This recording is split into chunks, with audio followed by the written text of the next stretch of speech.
한국의 미친 늪 축구가 돌아왔다. 숨막히는 90분간의 접전 끝에 한국 U23 대표팀이 난적 일본을 꺾자 국내 많은 축구 팬들은 한국 축구의 혼이 돌아왔다며 극찬을 아끼지 않고 있는 가운데 엄청난 반응들이 나오고 있습니다. 이 경기를 지켜본 많은 축구 팬들은 경기 마지막 10분은 한국의 투혼이 빛난 경기라고 말하며 어린 선수들의 투지를 대표팀도 본받아야 한다라고 말할 정도였는데요. 일본 현지 축구 매체들은 어떻게 단 한 골을 넣지 못하는지 굴욕적이라고 말하며 한국을 두 가지 면에서 따라잡을 수 없었던 것이 이 경기의 패인이라고 냉정하게 분석해 많은 국내 팬들의 이목이 집중되고 있습니다. 이날 경기의 이모저모와 일본 반응 등을 자세히 알아보겠습니다. 황선홍 감독이 지휘하는 올림픽 남자 축구 대표팀은 22일 오후 10시 카타르 도하의 알라이안 자심 빈 하마드 스타디움에서 열린 2024 AFC U23 아시안컵 조별리그 B조 3차전 일본과의 경기에서 김민호의 결승 헤딩골로 일본을 1대0으로의 조별 예선 3전 전승으로 조 1위를 차지했습니다. UAE, 중국과 함께 B조에 묶인 한국과 일본은 나란히 2승을 기록해 조기 16강 진출을 확정했으며 한국과 일본은 승점 6의 골득실 플러스 3을 기록. B조 공동 선두였다. 조 1위와 2위가 가려지지 않아 이 경기가 중요한 경기가 되었습니다. 그도 그럴 것이 이 경기에서 만약 진다면 8강에서 개최국 카타르를 만나기 때문에 대단히 불리할 것이라고 전망되기 때문입니다. 일부 전문가들은 카타르는 그렇게 좋은 경기력을 보이지 않는데도 불구하고 조별 예선 1차전에서 엄청난 편파 판정으로 인도네시아를 이기고 1위를 차지했다고 말하며 신태용 감독이 코미디 같은 판정이라 비웃을 정도로 내용은 심각했다고 지적했습니다. 경기 전 황선홍 감독은 공식 인터뷰에서 선수들의 부상으로 제대로 된 라인업을 구성하기가 어렵다고 말하며 시간은 이틀밖에 남지 않았는데 인터뷰를 하고 있는 지금도 머리가 복잡하다고 말할 정도로 한국 U23 대표팀의 내부 사정은 복잡했다는 것이 일부 전문가들의 분석입니다. 한국은 센터백 변준수가 경고 누적으로 출전을 못하고 또 다른 센터백 서명관이 부상으로 출전이 불가능하다. 센터백 자원이 부족해 앞선 두 경기에서 수비 라인에 문제가 있다는 지적을 받은 황선홍은 과연 일본의 막강한 공격력을 이런 허술한 조직력으로 막아낼지 걱정이 태산이라고 일부 팬들은 한숨을 내쉬었는데요. 경기 전 한국은 거의 플로테이션의 라인업을 들고 나온 것도 모자라 거의 쓰지 않던 3백을 포메이션까지 써 일부 전문가들로부터 대회에서 거의 해보지 않은 생소한 조합을 시험하는 것은 자살 행위라는 지적을 받았습니다. 이들은 그 이후로 수비 조직력은 함부로 건드리는 게 아니다라고 말하며 평소에 발을 맞추지 않은 한 명이 들어오기만 해도 리그 경기에서조차 실수가 나오는데 메이저 대회에서 이런 식의 경기 운영은 매우 좋지 않다고 분석했습니다.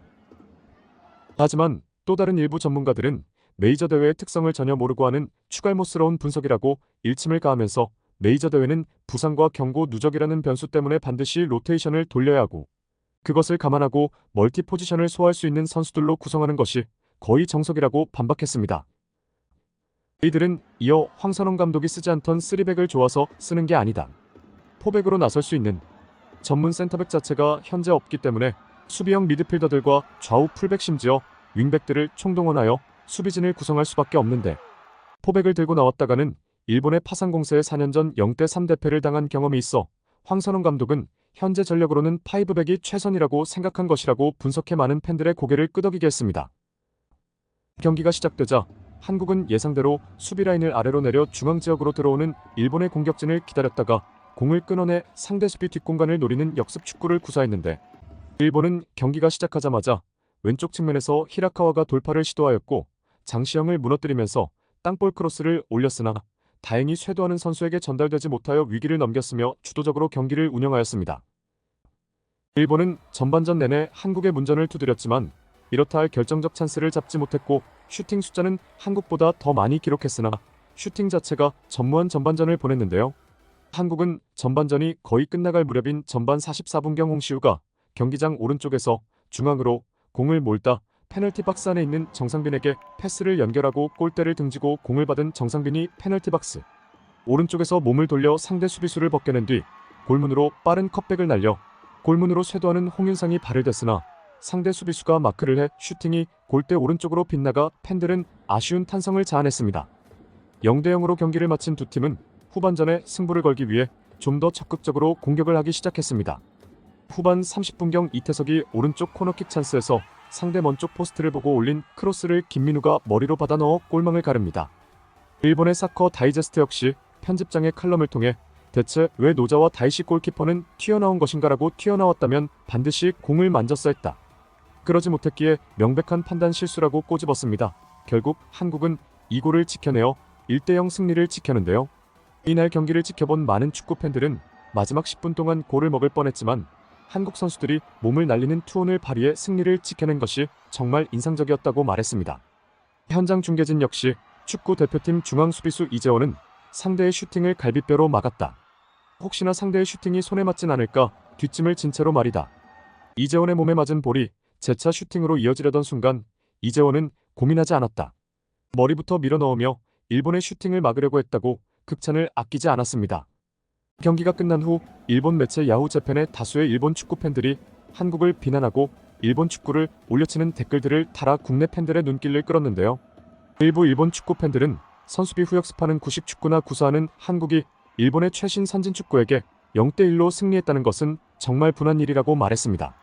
또 다른 일본 팬은 현재 이 대회에서 가장 폼이 좋은 것은 카타르가 아니라 인도네시아라며 일본이 인도네시아를 피하고 카타르를 만난 것은 오히려 잘된 일이다. 일본은 카타르를 가볍게 이기겠지만 한국은 인도네시아에 고전하다가 승부차기까지 가서 패하게 될 것이라고 악담을 쏟아부었습니다. 이 반응을 접한 한국 팬들은 주전 센터백 자원을 쓸 수 없는 상황인데 어떻게 라인을 끌어올리나 멍청한 일본인들이라 말하며 이건 친선평가전이 아니다. 수단과 방법을 가리지 않고 이겨야 하는 메이저 대회인데 구식 축구든 현대적인 축구든 이기면 되는 것이라고 말했습니다. 일본의 야후 재팬은 한국과 일본은 크게 두 가지 면에서 큰 차이가 있었다고 언급하면서 첫째는 반드시 일본을 이기고야 말겠다는 투지다. 한국이 마지막에 보여준 투지는 일본과는 큰 차이가 있었다고 밀었습니다. 이 매체는 이어 두 번째는 골 결정력이다. 한국은 5번의 슈팅 중 3번의 유효 슈팅을 만들어냈지만 일본은 총 14개 슈팅 중 겨우 3개의 유효 슛만을 만들어냈다. 일본의 골 결정력 부재는 두고 한국을 상대할 때 고질병으로 작용할 것이라고 냉정하게 분석해 많은 국내 팬들의 큰 공감을 얻었습니다. 26일 새벽 2시 30분에 펼쳐질 인도네시아와의 8강전은 신태용 감독과 황선홍 감독의 한국인 감독끼리의 대결로 많은 관심을 받고 있는데요. 8강전 또한 일본전처럼 대한민국 대표팀의 선전을 응원합니다. 이상으로 오늘의 소식을 마치도록 하겠습니다. 구독과 좋아요 부탁드립니다. 댓글창은 항상 열려 있으니 여러분들의 소중한 의견을 많이 남겨주세요. 항상 좋은 채널이 되도록 노력하겠습니다. 끝까지 시청해주셔서 감사합니다.